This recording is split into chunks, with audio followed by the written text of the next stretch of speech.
तीसरे स्वरूप चंद्रघंटा माता की व्रत कथा। नवरात्रि के तीसरे दिन माँ चंद्रघंटा की पूजा आराधना की जाती है। देवी का यह स्वरूप परम शांतिदायक और कल्याणकारी है। इसलिए कहा जाता है कि हमें निरंतर उनके पवित्र विग्रह को ध्यान में रखकर साधना करनी चाहिए।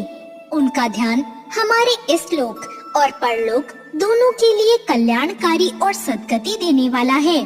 इन देवी के मस्तक पर घंटे के आकार का आधा चंद्र है, इसलिए इन देवी को चंद्रघंटा कहा गया है। पुराणों में माता की जिस कथा का जिक्र है, आइए उसे सुनते हैं। एक समय की बात थी, देवलोक में जब असुरों का आतंक बहुत बढ़ गया था, तब देवी दुर्गा ने माँ चंद्रघंटा का अवतार लिया। उस वक्त महिषासुर असुरों का स्वामी हुआ करता था। ये दुत्कारी महिष देवराज इंद्र का सिंहासन पाना चाहता था। स्वर्गलोक पर राज करने की अपनी इच्छा को साकार करने के लिए उसने तमाम तरीके अपनाए। जब देवगणों को उसकी ये इच्छा का पता चला, तो वो चिंतित होकर त्रिदेव यानी ब्रह्मा, विष्णु और महेश के पास पहुँचे। देवताओं के मुख से महिषासुर के अत्याचार को जानने के बाद तीनों देवता अत्यंत क्रोधित हुए।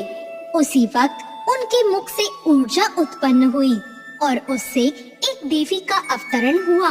इन देवी को भगवान विष्णु ने चक्र प्रदान किया, वहीं शिव जी ने अपना त्रिशूल, तो ब्रह्मा जी ने अपना कमंडल दिया। इस प्रकार सभी देवताओं ने देवी को कुछ न कुछ भेंट किया। सबसे आज्ञा पाकर देवी चंद्रघंटा महिषासुर के पास गई। माता का विशालकाय स्वरूप देखकर दैत्य महिषासुर इस बात को भांप चुका था कि अब उसका अंत निश्चित है। इसके बावजूद असुरों ने माँ चंद्रघंटा पर हमला करना शुरू कर दिया। भयंकर युद्ध हुआ और महिषासुर काल के ग्रास में समा गया और महिषासुर का वध कर देवी ने सभी देवी देवताओं की रक्षा की। तो ये थी माँ चंद्रघंटा की कथा। आइए अब जानते हैं माँ चंद्रघंटा की पूजा विधि। सबसे पहले नहा धोकर स्वच्छ हो जाएं। देवी की तस्वीर या मूर्ति स्थापित कर गंगा जल या फिर केसर और केवड़े से उसका स्नान कराएं। इसके बाद देवी को सुनहरे रंग के वस्त्र धारण कराएं। इसके बाद देवी माँ को कमल या गुलाब की माला अर्पित करें।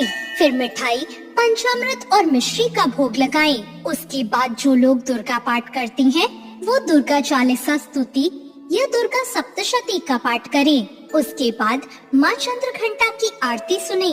माँ चंद्रघंटा का अलौकिक स्वरूप है।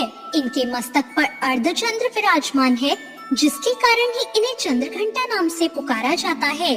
स्वर्ण की भांति चमकीला माता का शरीर है और ये माता 10 भुजाओं वाली है।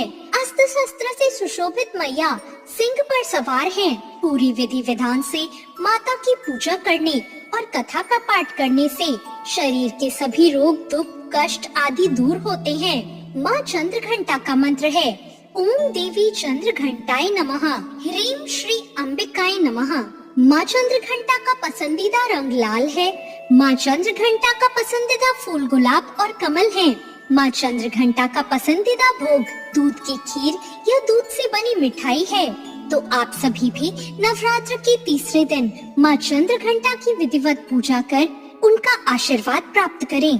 तो ये थी आज की कथा। आपको ये कथा कैसी लगी, कमेंट करके जरूर बताएं। साथ ही मेरे चैनल भक्ति ज्ञान को सब्सक्राइब करना ना भूलें। धन्यवाद।